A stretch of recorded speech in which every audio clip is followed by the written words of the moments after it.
न हार में न जीत में किंचित नहीं भयभीत में, कर्तव्य पथ पर जो मिले यह भी सही वह भी सही। तो दोस्तों नमस्कार, मैं खीम सिंह कोरंगा। आज हम लोग जो है एक नए सेशन की शुरुआत किए। हम अब आप लोगों को डेली जो है करंट अफेयर भी प्रोवाइड कराएंगे। इसमें उत्तराखंड के साथ साथ जो इंडिया की जो महत्वपूर्ण घटनाएं घटित होती हैं उन सबको एक एक एपिसोड हम रोज लेकर के आएंगे। तो दोस्तों आज मैं सबसे पहला वीडियो करंट अफेयर का आज अपलोड करूंगा और उसके बाद जो बागेश्वर डिस्ट्रिक्ट है, डिस्ट्रिक्ट वाइज हमारा चल रहा था, उस पर भी हम लोग बात करेंगे। दोस्तों आइए सबसे पहले मैं बात करता हूं, हम रुख करेंगे दिल्ली सुप्रीम कोर्ट का। तो सुप्रीम कोर्ट की बात करता हूं सबसे पहले।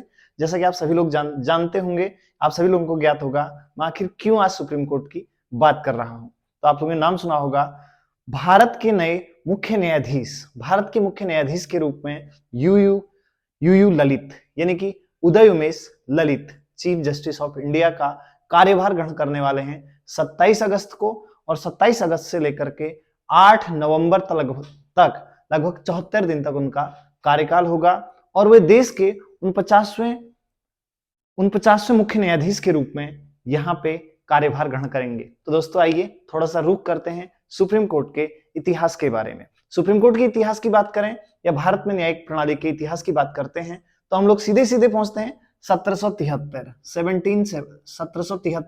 1773 में रेगुलेटिंग एक्ट पारित होता है। रेगुलेटिंग एक्ट, जैसा कि आप सभी लोग जानते होंगे, रेगुलेटिंग एक्ट।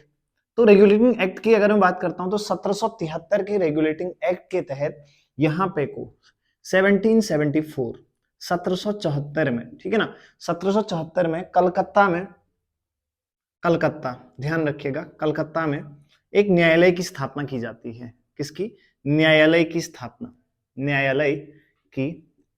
की जाती है। न्यायालय की स्थापना की जाती है।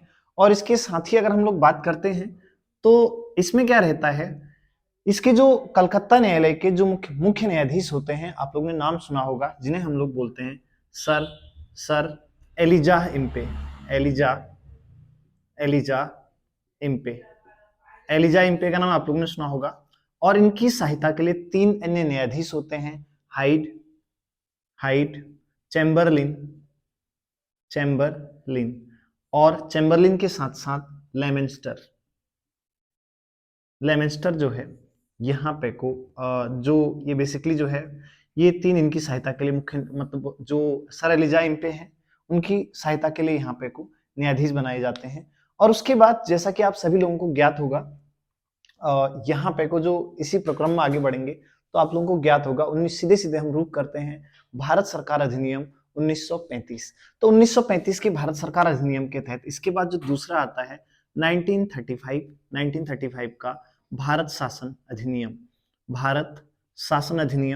तो भारत शासन अधिनियम के तहत, ठीक है ना, भारत सरकार अधिनियम के तहत यहाँ पे को फिर आप, जैसा कि आप सभी लोगों को ज्ञात होगा, यहाँ पे को क्या होता है, भारत में एक संघीय न्यायालय की स्थापना की जाती है। संघीय न्यायालय जिसे हम लोग बोलते हैं फेडरल कोर्ट, संघीय न्यायालय कहते हैं। संघीय न्यायालय की स्थापना की जाती है। और उसके पश्चात संघीय न्यायालय की स्थापना के पश्चात यहाँ पे को जो संघीय न्यायालय के प्रथम न्यायाधीश थे उनका नाम था मॉरिस ग्वेयर। क्या नाम था? मॉरिस ग्वेयर था। ध्यान रखिएगा, मॉरिस ग्वेयर था। अब आगे बात करेंगे हम लोग, ये जो है संघीय न्यायालय के प्रथम न्यायाधीश हुआ करते थे और कलकत्ता न्यायालय के प्रथम न्यायाधीश सर एलिजा इम्पे थे, ठीक है ना, जिसकी स्थापना 1974 में हुई थी। उसके बाद आगे हम लोग बात करेंगे 35 के पश्चात, आगे सीधे हम चलते हैं, आप लोगों को पता होगा भारतीय संविधान का रुख करेंगे। तो भारतीय संविधान में भाग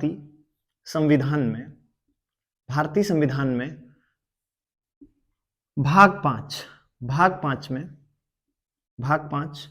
और भाग 5 की अगर मैं बात करता हूं, और यहाँ पे को आर्टिकल 124 में बेसिकली क्या कहा गया है, भारत के लिए एक मतलब जो भारत का एक मुख्य न्यायाधीश होगा, ऐसी बात कही गई है। और भारत के मुख्य न्यायाधीश की नियुक्ति किसके द्वारा की जाएगी? भारत के राष्ट्रपति के द्वारा की जाएगी, ठीक है। तो आगे बात करते हैं अब भारत में जो वर्तमान भारत का जो सुप्रीम कोर्ट है, जो दिल्ली में अवस्थित है, सुप्रीम कोर्ट ऑफ इंडिया या SC सुप्रीम कोर्ट की बात करते हैं। तो सुप्रीम कोर्ट की स्थापना होती है आपका 28 जनवरी, ठीक है ना, 28 जनवरी 50 1950 में होती है। और इसके प्रथम न्यायाधीश होते हैं हीरालाल जे कानिया। ठीक है, H J Kania, H J Kania, Hiralal J Kania इसके मुख्य न्यायाधीश होते हैं। और इसके बाद आगे हम लोग बात करेंगे तो इसमें आप लोगों ने एक चीज देखी होगी, जब इसकी स्थापना 28 जनवरी 1950 को हो जाती है तो उसके पश्चात एच जे कानिया इसके प्रथम मुख्य न्यायाधीश बनते हैं। और वर्तमान में आप लोगों ने वर्तमान के जो सीजेआई हैं जस्टिस रमन्ना, उनका कार्यकाल 27 अगस्त को पूर्ण हो रहा है। और 27 अगस्त के पश्चात नए मुख्य न्यायाधीश यहाँ पे हमारे सुप्रीम कोर्ट के बनने वाले हैं, जिनका नाम है यू ललित, यानी कि उदय उमेश ललित। तो उदय उमेश ललित का जो कार्यकाल है मात्र 74 दिन का है। तो हम बात करेंगे, यहाँ पे आपसे प्रश्न पूछा जा सकता है कि इससे पहले भी सबसे कम, ठीक है, सबसे कम समय का जो कार्यकाल रहा है, आपसे प्रश्न है, इसका जवाब मैं कल के जो वीडियो होगा उस वीडियो में आपसे सुनूंगा कि भारत में सबसे कम कार्यकाल वाले भारत के मुख्य न्यायाधीश कौन थे। ठीक है, ये प्रश्न आप लोगों से होगा।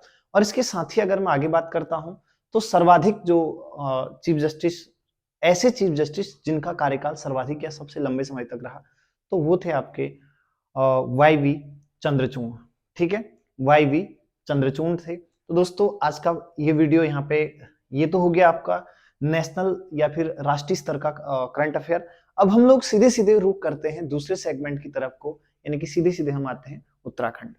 तो उत्तराखंड की बात करेंगे। उत्तराखंड का जो करंट अफेयर है, उत्तराखंड की करंट अफेयर की बात करते हैं तो उत्तराखंड में हाल ही में, ठीक है, उत्तराखंड में हाल ही में आप लोगों ने देखा होगा कि भैया एक यहाँ पे जो है एक स्पाइस गार्डन, ठीक है, स्पाइस गार्डन की स्थापना की गई है। कहाँ पे को? रानीखेत में।